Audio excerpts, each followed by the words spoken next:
For session two, we'll hear from journalist Daysi Calavia-Robertson, who's an award-winning columnist with New Jersey Advanced Media, and Sabrina Sanchez, the early childhood education producer with LAist.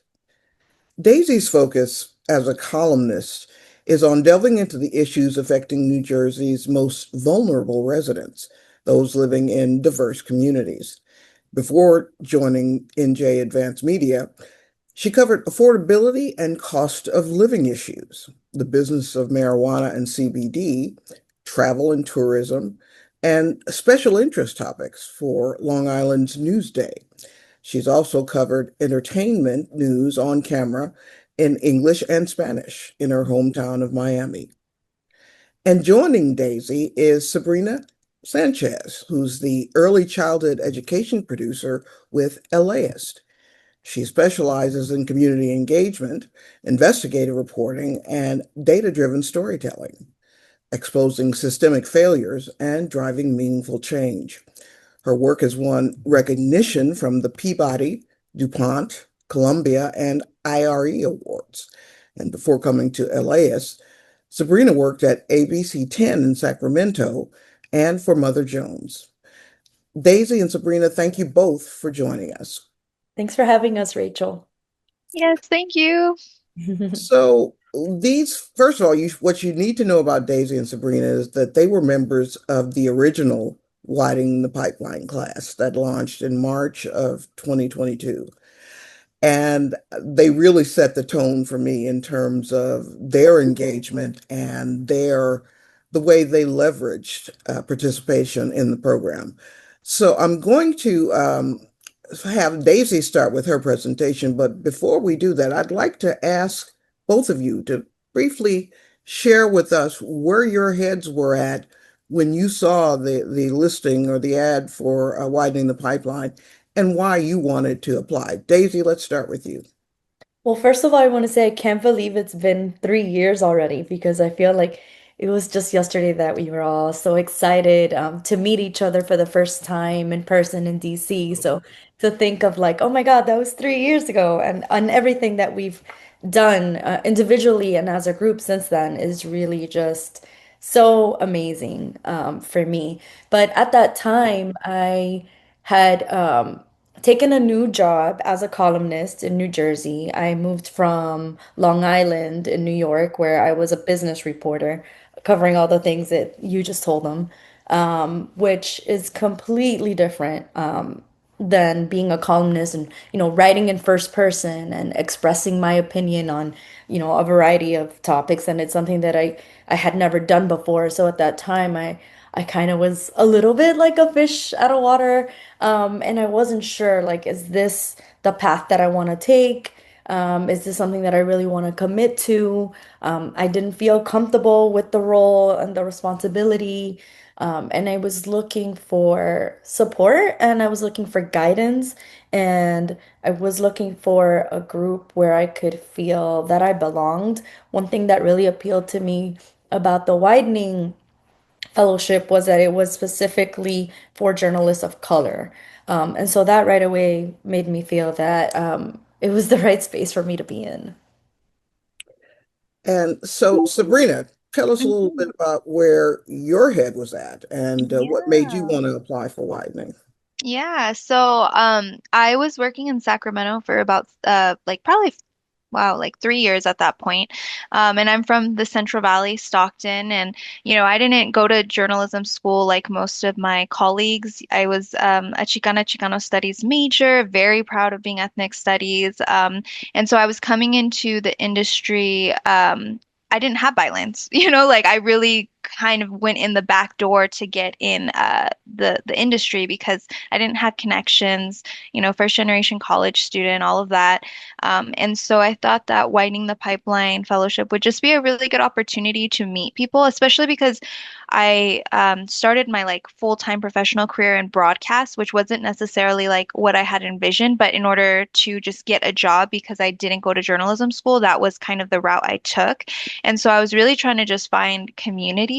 And I think that like Daysi, like connecting with journalists of color across the country was really like nice to me just because like I'm from the Stockton, good old Central Valley, we're from very diverse communities. So it just felt very like, yeah, like this makes sense for just figuring out how to kind of build my career with people who are also um like I can be in community with. And so at that point, I had just helped develop the race and culture team at my job. And a lot of what I was bringing to that team was figuring out how do we reach the diverse communities in our in the areas we serve because Sacramento is one of the most diverse cities in the country, and so we had a tall task and tall order to really be like, how do we do this, and how do we do it in like respectful ways that make sure that we're getting nuanced reporting about the communities who live in our areas. And so, yeah, the Widening the Pipeline Fellowship was just like a really nice breath of fresh air to, um, I don't know, just like think through and kind of talk about things with people, and kind of just sharing our woes too. So, yeah. Well, thank you both for sharing that. And I'm going to ask you later on to give some advice to this year's fellows. This is the third time around, and we're hoping we get to continue it. But I'd love to have you give some advice about how to maximize these last 4 months and get the most out of it. But I want to go back to you, Daisy, because our conversation this month is authentically connecting with the communities that we cover. And our first speaker is Leah Wright of Capital B, who talked about how she was able to get the movie Sinners screened in her hometown of Clarksdale, which is where the movie was based. And so she really provided some insights into engaging with audiences and really reaching out. You, my dear, have done an incredible job of that in the 1 year of starting the My Group Chat newsletter for NJ Advanced Media. So I want you to talk with us about the start of that project and what you've learned from it, what you've gotten out of that experience. Well, what I've learned from this experience is that, you can be yourself and succeed in this industry. I know that it's like a cliche and people are like, just be yourself. But truly like leaning into like who you are and all that that means, like your quirks, and if you're like an emotional person or if you're like excited and outgoing, whatever that means for you, like really leaning into like what makes you you and sharing that and exploring that in your journalism will pay off. And so I would say that's like my number one lesson from this project. But let me go rewind a little bit to talk about, so what is my group chat, right? So we can go to the first slide, Sid. Okay, so my group chat is a newsletter, a WhatsApp chat, and a community.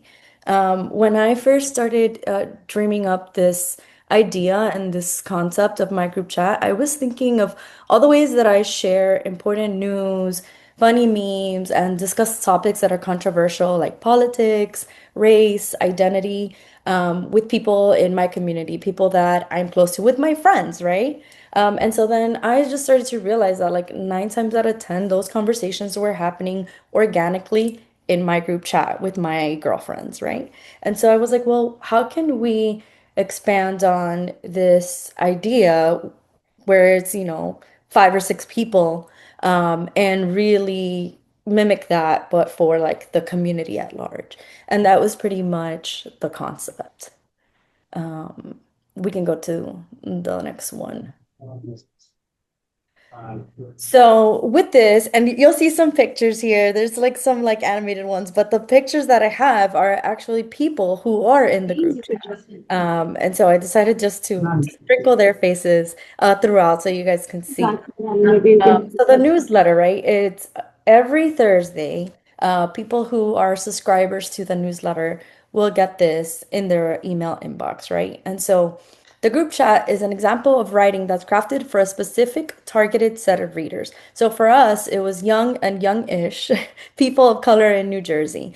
So in other words, my people, mi gente, friends, other millennials, my peers. And so every Thursday, they're getting all the hot topics and hot takes that are trending that week. And it can be anything from Like when Aaliyah wrote about what was going on in Clarksdale with sinners, like that's something that I wrote about. What she was doing is something that I included in the newsletter because I thought it was really, really cool. So I wanted to share her work with my audience, and I was able to do that. So it could be anything from an initiative like that to, the Diddy trial, uh, the whatever heinous thing Trump is doing that week that we're talking about, to more local issues like housing and gentrification. And the stories that I'm covering as a columnist often do make it into the newsletter in a condensed way.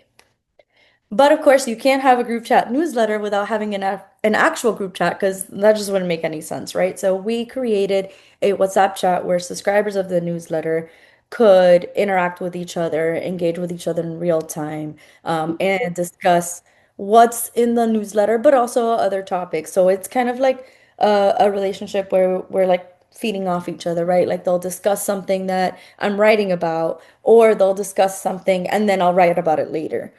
And so it's a kind of like symbiotic relationship in that way. But it's very interesting because through there I'm getting like this real-time feedback from people who are reading my work.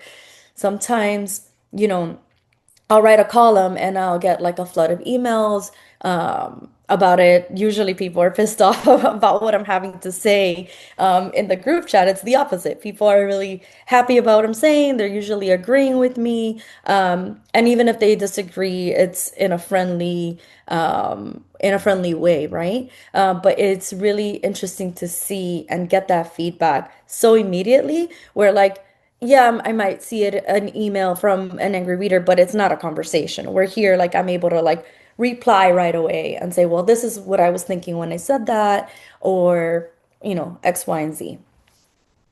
And then on another cool aspect about this is that I've seen as people in the group chat who are strangers, everyone's not everyone, but mostly everyone is in New Jersey or Pennsylvania, like surrounding areas. And I've seen how people have been able to like go from like being complete strangers to, forming full-on friendships and relationships like without me, right? Like I feel like I set it off, but then it just kind of took on a life of its own. So that's been really, really exciting to see as well. Okay, Sid, I'm ready for the next one. So these are things to consider when writing for an audience. So if you're thinking like, man, this is cool, I would like to do something similar, maybe with a different focus, whether it's sports or politics or the environment, whatever focus that you might have in mind, right? I included some things to consider when you're writing for an audience. Ready for the next slide, Sid?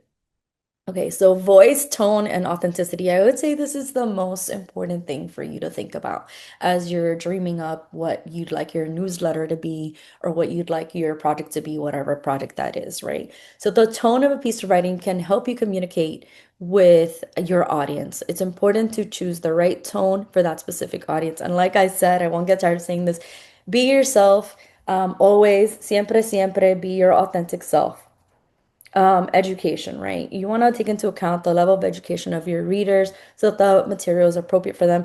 I know usually for newspapers, we always aim for an 11th grade reading level, some even a 5th grade reading level. In my group chat, I know that most of our readers are first generation college graduates and children of immigrants, proud children of immigrants.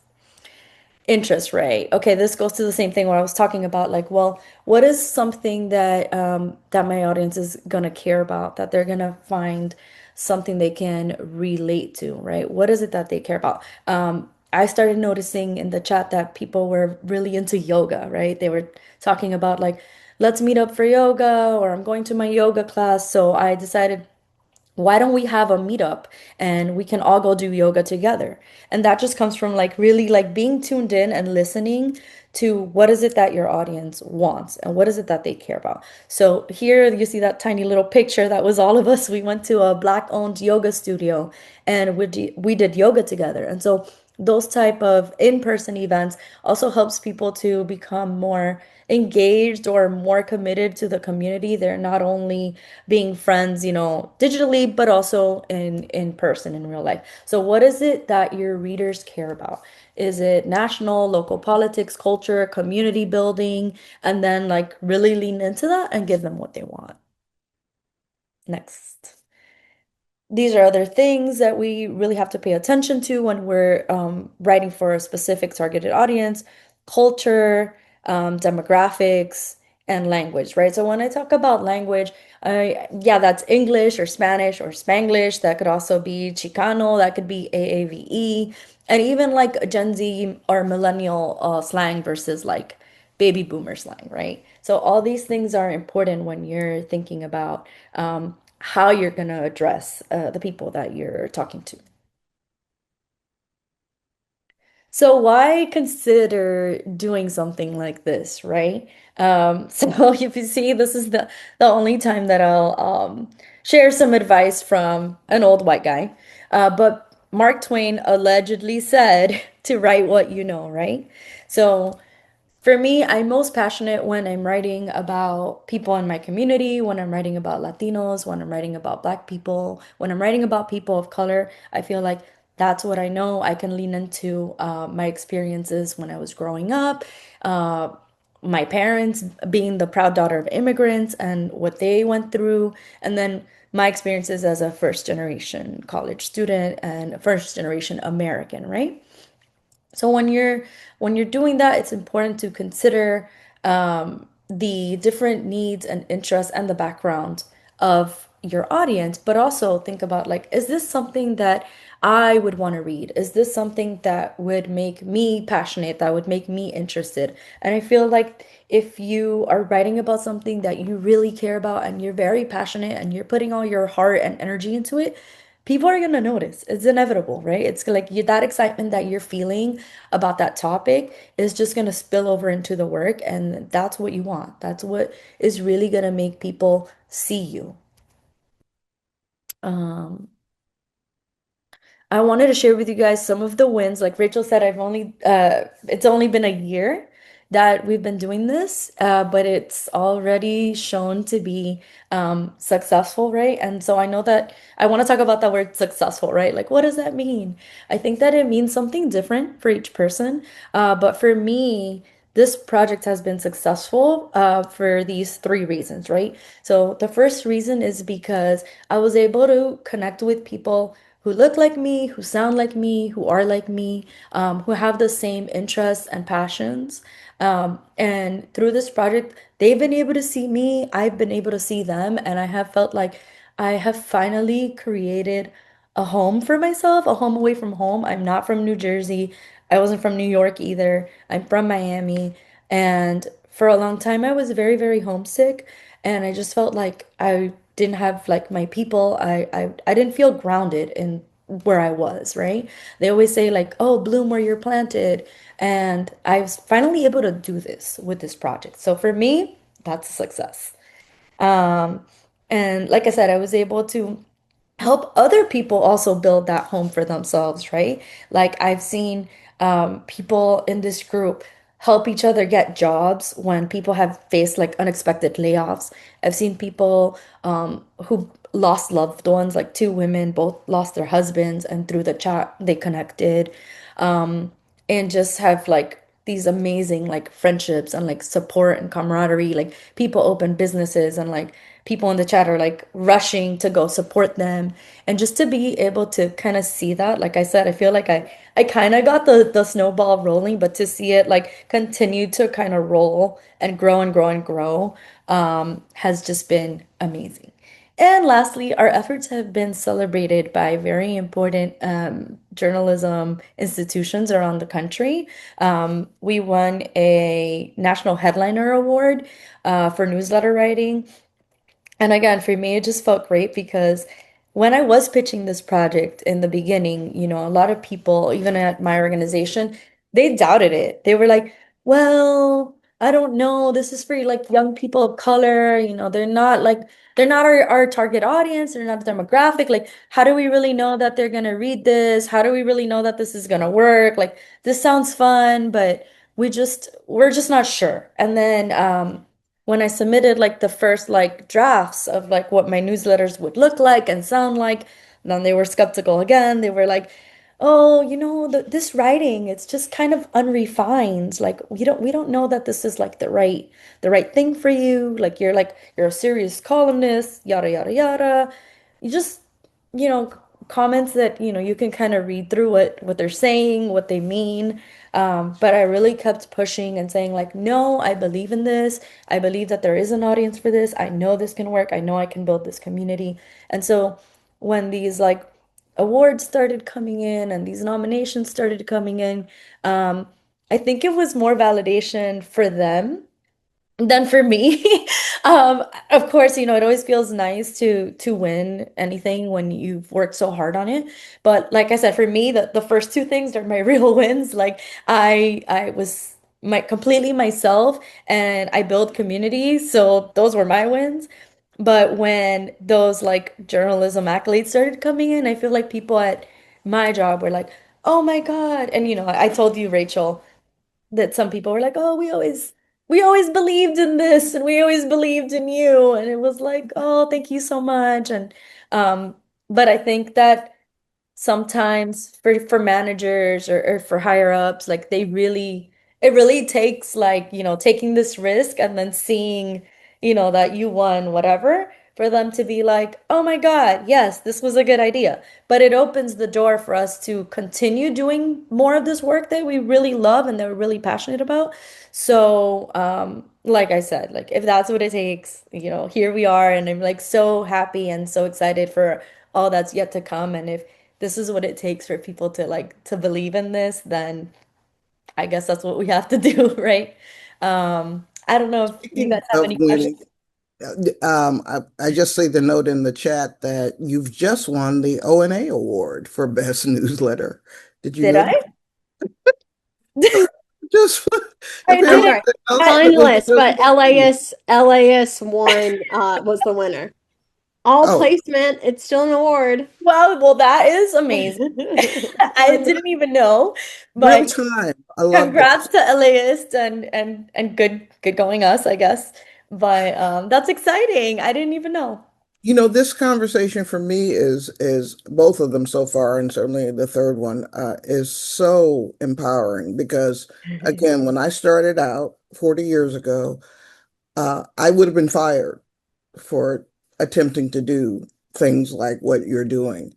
And what it speaks to me so clearly is that the legacy media spent the past 4 or 5 decades ignoring the voices of a large swath of the community. And so now the work that you and Sabrina and others are doing is literally just reclaiming those voices. So thank you for that. Let's pivot now to Sabrina because in the first 2 or 3 months of your new gig at LAist, you were probably surrounded by the news and the events of immigration raids and things that were going on in LA. So let's start us off by that and then tell us about the project you developed. Yeah, so just for context, like I'm an engagement producer, and my bread and butter in the engagement team and the education team is early childhood. So I'm thinking through, how am I reaching parents, caregivers, educators, and providers where they're at? And how do I meet them where, not only meet them where they're at, but how do I then engage with them so that they feel comfortable and trust us enough to think through what is important to them and what information gaps exist and how can we help fill them in some way. And it looks very different in different ways. So we go about it very creatively. We have like a it's called a Hey BB text group, and that's for like expecting parents. And so we created pregnancy guides around that. That was before my time, but just to kind of give you an idea of the work. And then so like we're very like engagement forward in that way. We created a school game plan to help parents as they're entering the school system navigate all the information, because LAUSD is obviously extremely huge and so many parents are confused and overwhelmed and frustrated. And so right now I'm doing a whole project distributing printed guides to help families. But all to say, the bread and butter of like the engagement team I work with is like, how do we truly serve communities? And so when I came in late April, I was still learning everything. And then obviously, the immigration raids started happening at like Mass Force in LA. Obviously, I'm from the Latino community. I myself am not an immigrant, but I grew up around immigrants. I'm from the Central Valley. Like it's my community. And so I just started thinking through like what would maybe parents need, and that's kind of how the reporting that I'm going to talk about kind of spurred.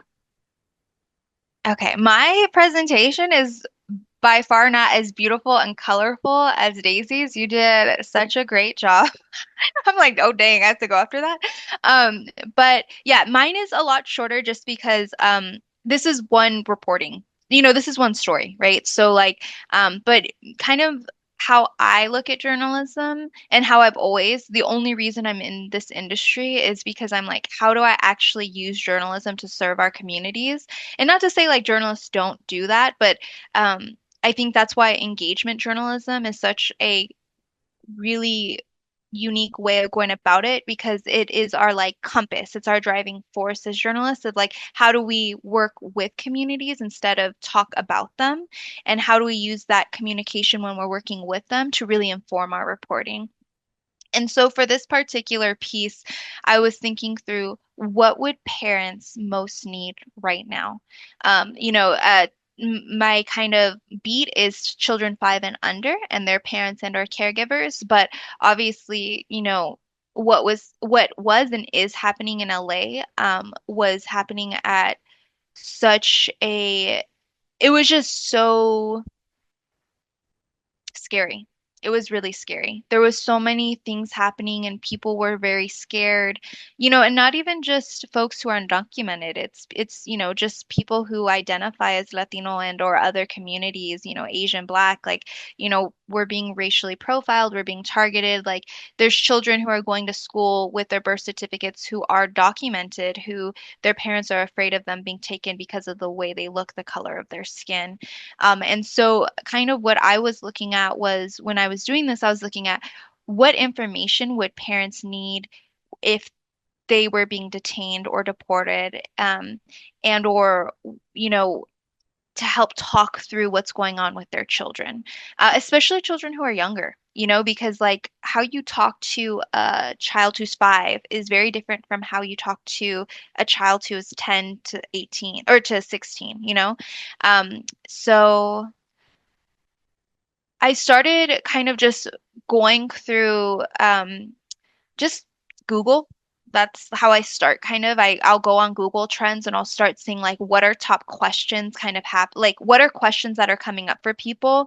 And so that was kind of where I started. And then obviously I went into like social media and I started kind of reading through comments. I started kind of going through Reddit. I started obviously just talking to people who I know as well, who are immigrants and or who their family are undocumented, and just thinking through like what information would be most helpful. So I basically pared it down to these different topics. So creating a family preparedness plan.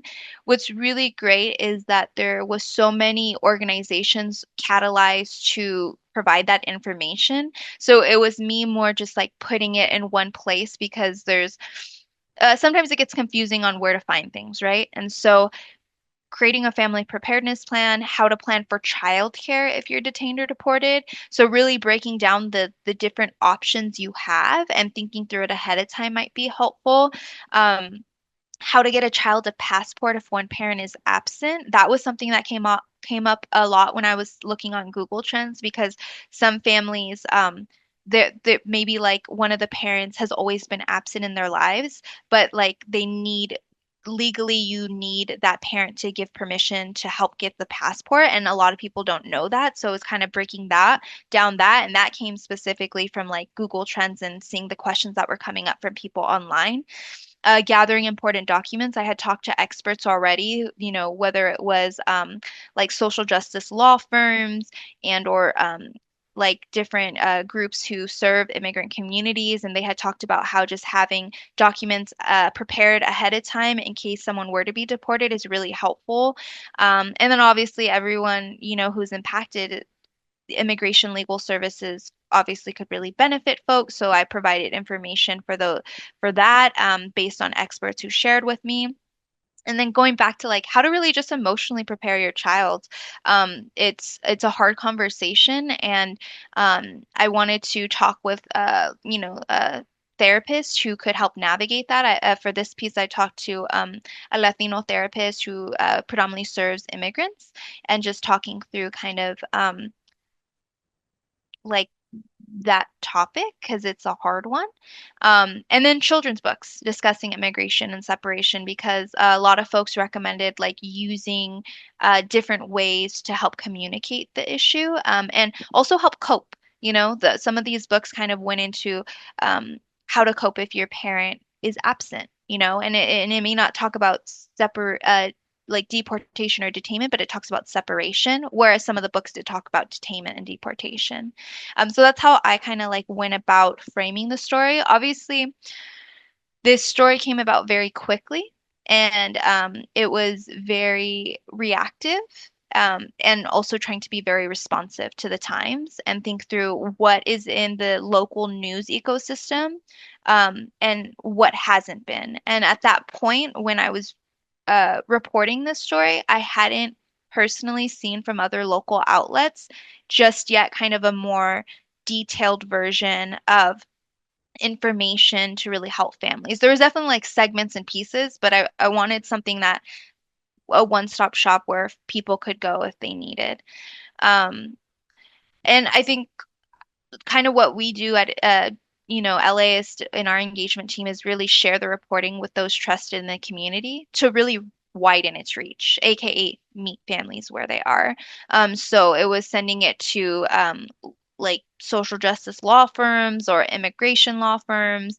It was sending it to therapists and saying, hey, I know you service, a wide net of communities who may find this information useful, and also acknowledging that we're not trying to duplicate any information. We actually resourced a lot of organizations who've already done this work in here, and we're just trying to make sure it's distributed as much as possible.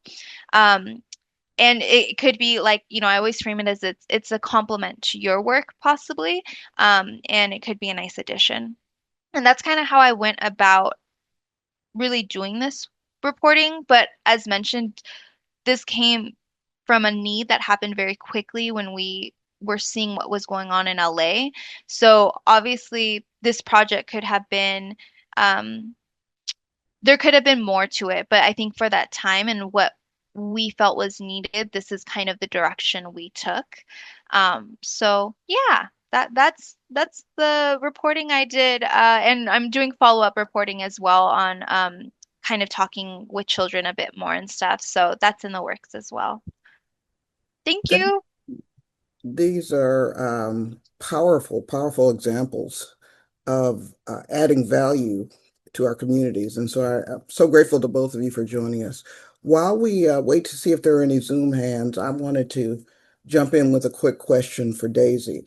I was really intrigued by the point in your presentation, which you said the members of the group chat feel heard and seen in a way that in other forums they're not. It's almost as if, in my mind, I feel like they're safe to talk about tariffs. They're safe to talk about what Trump's doing. They're safe to talk about whatever issue is on the table. Um, whereas maybe even with their families, they can't talk about it or whatever. Can you tell us a little bit more about creating that kind of space for interacting with the news or figuring out what's going on in the world? Right. And, so sometimes, yeah, right. It's creating that safe space. And sometimes it's something like, you said, right, something in the news, something that Trump said or did. But sometimes it's even a lot smaller than that, Rachel. Like sometimes it's like, I'm the only black person in my office and my white colleague said this to me, like, am I tripping or was that a microaggression or like let me know, like, was this person really being racist towards me or am I having a bad day and being sensitive? And then it's like people weighing in and saying like, oh no, like you're not tripping, like that was not okay, you should go to HR about that, like that's not fine, or like they're gaslighting you or they're whatever. And so people really like being there for each other and being that sounding board and that like support and that like camaraderie that like maybe you can't find in that space where you're in that like predominantly white office, where you are the only one, right? And so I feel like it's been like that place where like you're not alone, and there are the other people who care about you and look like you and are experiencing like maybe the same types of microaggressions in their offices, so they know how to recognize what's happening and maybe have already gone to HR and can tell you like, well, this is what happened to me or this was my experience. So it's big picture, but it's also like, small daily things that we struggle with when we are the only one.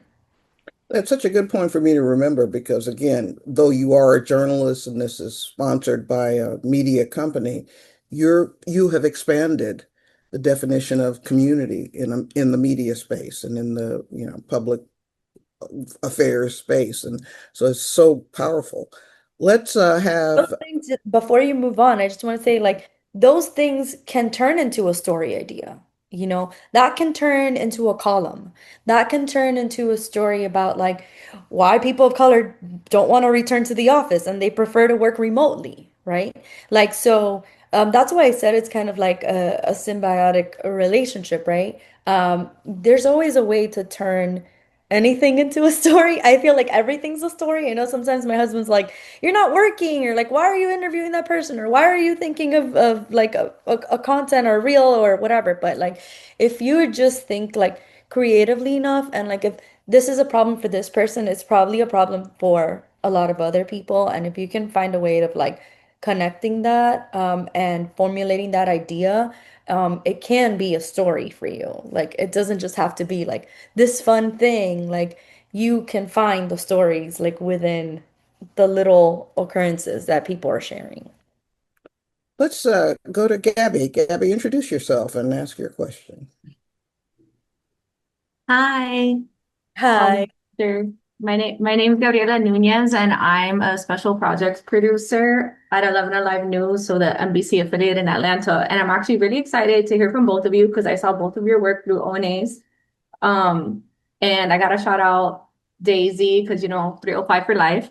Yeah. I have a lot of questions for both of you, but I'm going to start with one, and then I'm telling my cohort right now that if you don't have any, I will keep asking. But Miss Daisy, if you don't mind, with my group chat, I think it's such a great, innovative idea. I want to know, like, brick by brick, like, how did you build this community? Like, how did you get people to join a WhatsApp and engage? And do you moderate? Do you have community guidelines? Stuff like that, like the nitty gritty of how you got this project to kind of turn into something more. Right. So in terms of moderation, we do have the guidelines. You can't like insult other people if you disagree with them. Like be respectful. Like you can like share your opinion or vent or whatever it is, as long as you're not like insulting anyone or like name calling anyone. Like the only real problem we've had in this year that we've had the chat has been like there was like this really passionate discussion between like people in New Jersey and like some people who are from New York, like which one's it was really silly, like which one's better, and like it just became this like New Jersey against New York thing, and then like people who had like lived in New York or were from New York, but then they were coming here to Jersey, and then people were saying like you're like the gentrifiers. It just became like a little chaotic in there. But then we just handled that. I came on there, like I did like a video And I basically said, like, I love the passion. I love all the different point of views that you're sharing, but we need to do this respectfully. Like, we can't, this is not the space for us to like attack each other because we have enough of that in the outside world. So, like, this is a space for us to be kind and supportive. And again, that doesn't mean you can't have like a disagreement, but we're going to handle this with respect, kindness, and love because that's what this group is about. And so, like, once I sent that message, and again, it was like a little video, um, everybody was like, oh my God, you're so right. We're so sorry. And everyone apologized, and everybody was friends again. That's really been like the only time where I've had to like step in and be like, okay, guys, let's be nice. Um, and in terms of like getting people to join the chat, I did a lot of like recruitment. Like I went to events and I spoke about the group chat. I talked about the newsletter. I talked about what I wanted to do. I also sent like a lot of messages like on my Instagram, like on social media, doing the same thing. Just sharing like what the group was about and asking people if they wanted to join and sending them like the link to join. I also made it a private group so that I could like vet people because when you have like so many people in a group, like you want to make sure that you don't have like anyone who doesn't belong or like shouldn't be there or who has like a bad intention. There's also like a lot of spam on WhatsApp. So that was something that I noticed early on. There was um, people coming in and like with Bitcoin or crypto, and we also had some men coming in who were then like trying to send like inappropriate photos to the women in the group. So, but that was, luckily those like hiccups were like early when we still were kind of small. Right now we have like over 300 people, and every day people are like requesting to come in. I also make sure that whenever I accept somebody in the group, I always send like a welcome message, and I give them a chance to like introduce themselves, like what their name is, like, are they Latino or what's their like ethnic cultural heritage? What's like, are you, what do you do? Are you a hairdresser or you have a business? Where in New Jersey do you live too? Because that way people like, we have a lot of members in Jersey City. So then people want to know like who's in this area that I can like hang out with and like do things with like in person. So I want to make sure that I'm like letting people in like not like all at once where it's like chaotic, but like let's say I'll approve like 10 people a week and then kind of give them a chance to like introduce themselves and become acclimated into the group. I don't know, did that, do you have any more like questions? I mean, I guess the short answer is I went to events and I messaged people on social media. No, that was excellent. Thank you so much. You're welcome.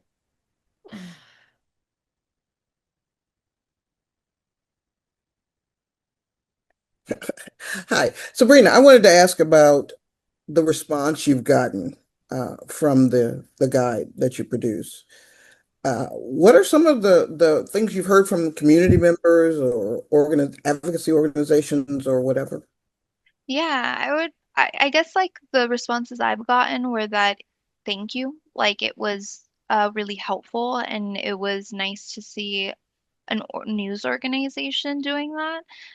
So those are some of the biggest things. And, we had follow-ups from parents actually being like, since you reported on this, can you also report about this when it comes to immigration, or can you do this? And that's why one of the follow-up stories I'm doing is going more in depth of how to talk to your children about immigration, because like I think one thing that we're seeing is, all types of people are really afraid, like no matter what their status is.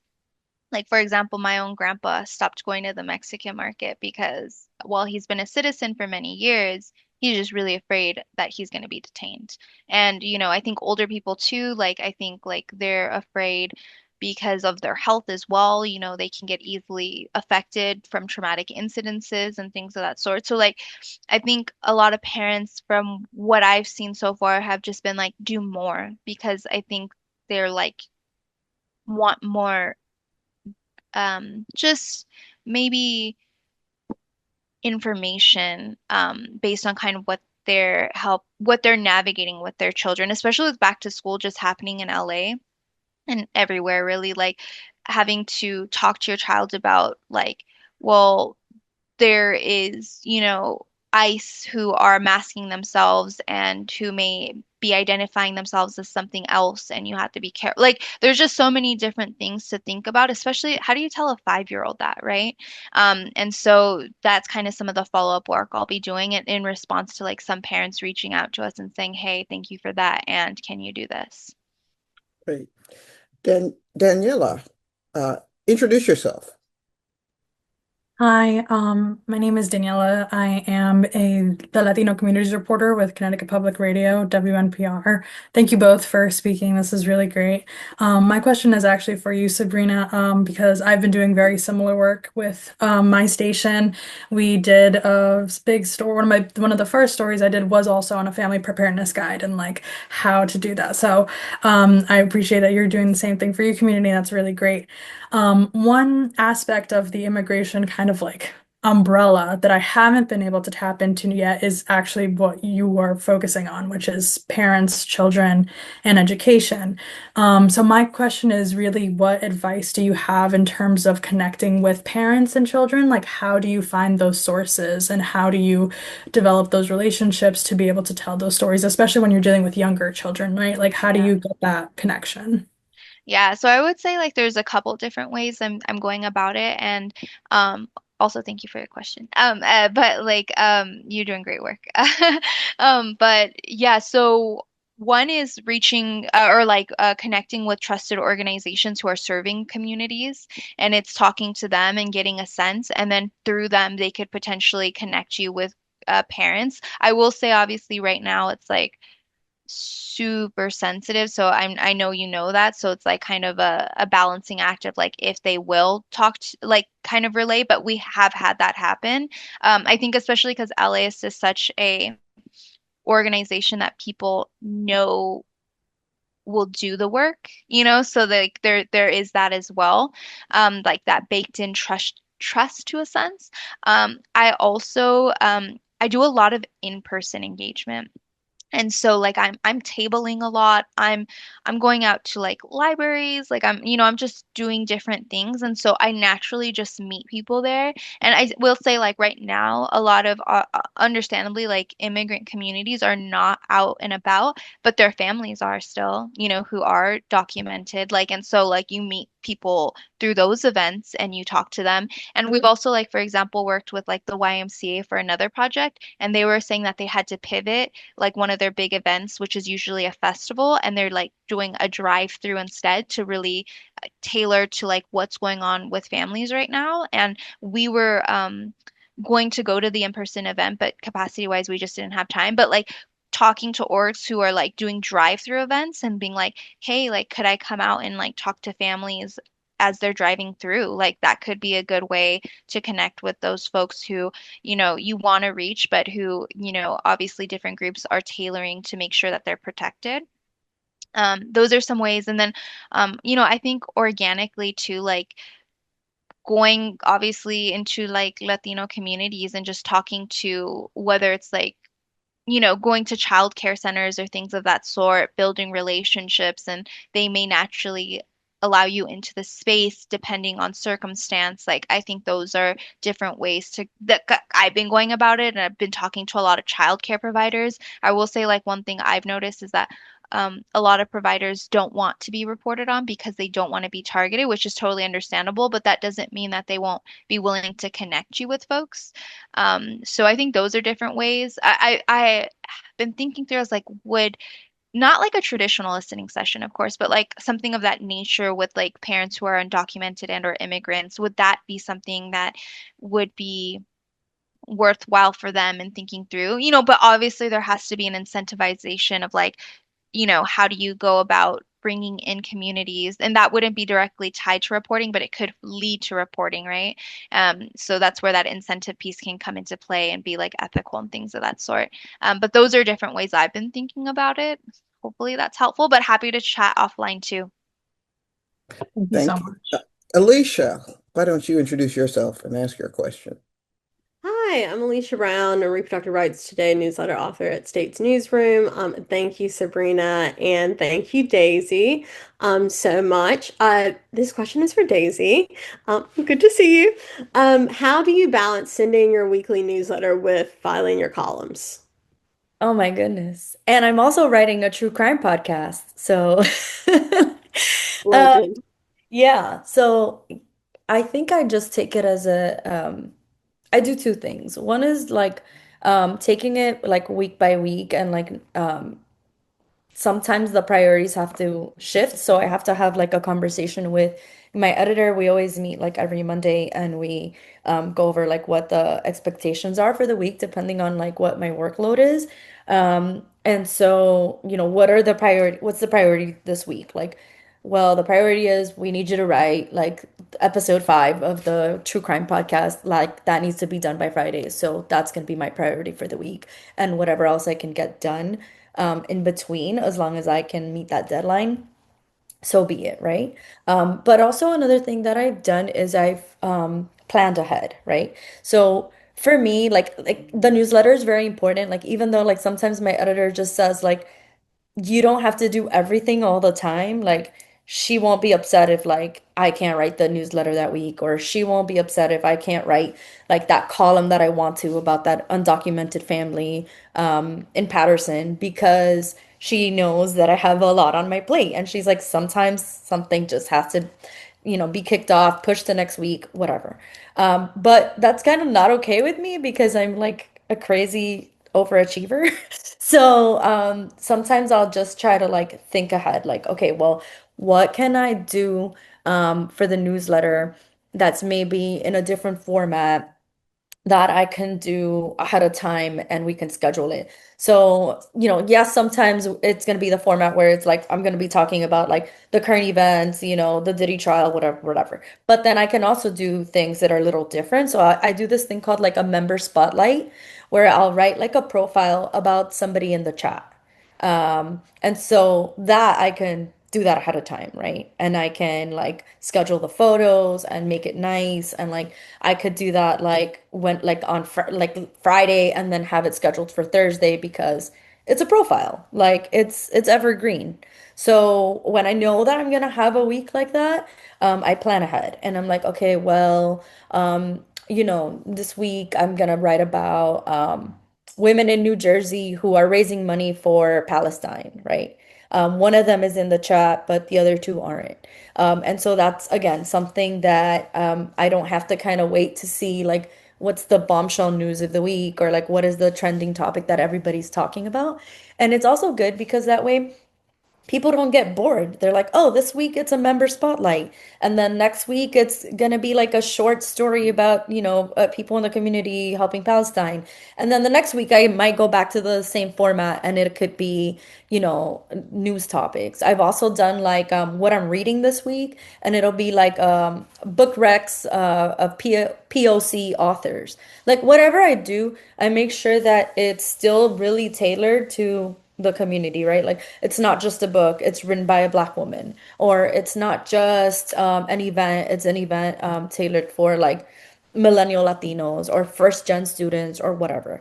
But those are ways that I kind of like, I'm able to like do all the things I want to do, even when I'm told to just not do some of them. Let's try to get in two more questions. I see Johnny. Why don't you take it Yeah. away? Hopefully you guys can hear me, but hi Daisy. Hi, Johnny's my mentee. So Hey. I'm very happy to see him here. Yes. So, I'm actually on the same boat, which how we connected with Daisy. I have a WhatsApp, like a lot of you of my colleagues in the fellowship know. The WhatsApp is called Primer Estado. I'm with WHYY/NPR, by the way. But so my question for you is, we've already talked a little bit about this, but ever since now, I've kind of like dug into the WhatsApp now since the launch was February. Now we're in September now. It's been very difficult on having people join in to the group chat. I mean, I found so much or so many successes with going to events and hosting events, but the targeted audience is obviously the Latino, Spanish speaking community. And I feel like right now, honestly, it wasn't probably the best time to do this project because nobody wants to go out. Everybody's so scared of immigration or ICE. But if I was to ask you, like, what advice would you give to maybe not only myself, but other people who are into this kind of innovative way on telling stories or sharing positive stories to communities like ours? Because I've hosted events too, like Know Your Rights. What does the anti-laws look like in immigration campaigns in Delaware? I've done, nutrition, mental health with tying into like immigration, but maybe only like one or two people join, but there's like 20 people joining virtually. I don't know. Okay, so is your question like how to make them join in person? Yeah. That's difficult because your target audience, like you said, is people who are afraid to go out because of what's happening right now with ICE. That's a really difficult one. I think that in terms of like for me having a different like target audience when we've done events, which is really kind of funny, but I find that like when you do like a free event, you think, oh, it's free, more people could come because it's free, right? No, because then there's like no commitment. They're just like, yeah, I'll be there, but then the day comes and they might not show up. So what's really worked for us is just doing ticketed events. And it doesn't have to have like a high cost, even if it just has like $20 or $15. People are more like unwilling to just like throw away 20 bucks and they'll actually like show up. So I've learned that doing like a low cost ticketed event has yielded better results with people actually showing up on the day of the event as opposed to doing something free. But again, I have a different target audience where, most people are documented and they're not as worried about, going and meeting up in person. So that is like a challenge. And in terms of growing the chat, like to have more members, even if it is, virtual, just so that you can like share that information and share your newsletter or whatever journalism you're sharing with the group. Another thing I've done is I've had like giveaways where like if you are in the group and you add one of your friends to the group or you bring one of your friends to the group, we'll do like a gift card to like a local business. Of maybe sometimes we've even done of like someone else in the group. Like there's a lady who has like a hair salon. So then, we did like a giveaway to her salon. And people really wanted that, so they started adding their friends. But with a group like this, you want people to be doing that recruitment for you. And I've had people like who are so happy to be in the group. They're like, "Oh, can I add my sister? Can I add my cousin? Can I bring my best friend?" And I'm like, "Yeah, sure." Like we want that. We want people who are highly engaged to bring other people who are going to be highly engaged. So I think that that would be like the best way. Like even if again, it doesn't have to be anything like super expensive. It could be I don't know, Yeah. a gift card to like a coffee in a local shop. Maybe that could work for you to grow the WhatsApp group and like really encouraging people to like, if you find this information that I'm sharing here useful, and you think that like your friends or like your family members would also find it useful, like please add them to the chat, like send them this link, whatever it is. But I really don't have an answer for making people want to go in person when they're afraid because I mean, I know as a journalist, as a person, as a Latina, like I want to minimize harm and I don't want to like encourage someone to like come out and then like God forbid something happens and they're taken or their loved one is taken. Like I think I would feel a lot of guilt. So it's a really difficult situation that all of us are living in, like even me, like I was born here in this country, but anytime I go anywhere, like I take my passport with me because it's just, and even with my passport, I know that they might think it's like fake or they might not believe me or they might just take me because I'm a journalist and they want to make a point, or so just like not being able to feel safe myself sometimes. Like I can't even imagine someone who So is I think undocumented. my last follow-up that I had was because right now I'm the one who moderates you mentioned it, it's a private group because Okay. it's we're looking for a specific community or Right. building a specific community. So I'm moderating who's coming in into the group chats. So I know when people are from Delaware because it's a 302 area code, but Right. there's also people in Delaware who have different area codes because maybe they moved to Delaware from a different state. But how do you have like a strategy on how like that this is an actual person who is joining this group, or like do you like privately message them? Or Johnny, what's the I'm process?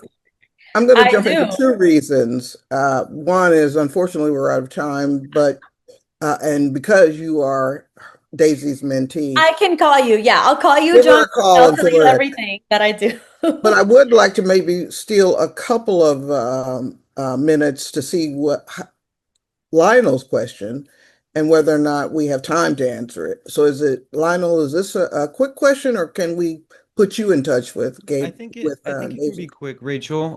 Really, I Johnny was about to kind of touch on it. I think I just wanted to get a better sense of your day-to-day monitoring of the chat that is a part of the newsletter that you have, and just of the various activity that you have happening there when you're not looking. How often do you look at it? Do you post about it on other social media platforms? To what degree are you kind of extending that availability and awareness outside of the target community? Yeah, so all the time, just like with a regular chat with like my friends, with my girlfriends, like I'm all the time there, like always scrolling through, always reading, always replying to questions. So it is like very time consuming, but I'm like a chronically online person anyway, so I'm like the perfect person to do this, because I do just like generally enjoy it. I think if you are someone who's like, no, I need my boundaries, or like, I don't want to look at my phone after 6 p.m., this is probably not the thing for you to do. So yeah, I'm always on there. We started an Instagram a few months ago, so I try to do reels and post on there. We're thinking of getting someone dedicated to the team who could just do that. Just because as much as I like it and like, I'm good at it, but I just don't have enough time to dedicate myself to growing the Instagram. So in the process of getting someone on the team who can just do that and grow our brand that way. And then we, like I said, we're like meeting in person, like in different parts of New Jersey once a month. Like it could be yoga, it could be bowling. We did waffle making class, candle making classes. So we're going like to different places and, just meeting people out in the real world and telling them like what this group is and inviting them to join us. This has been such an incredible way for me to think about this issue of audience engagement. At times, it can seem like just jargon that the medium managers toss out, but you two journalists have modeled a really organic and holistic and positive approach to doing this. So I want to take this opportunity to have all of us thank Daisy Calavia-Robertson and Sabrina T. Sanchez for joining us and really fueling this energy for Widening Fellows. Thank you for being with us. Thank you for having us. Yes, thank you.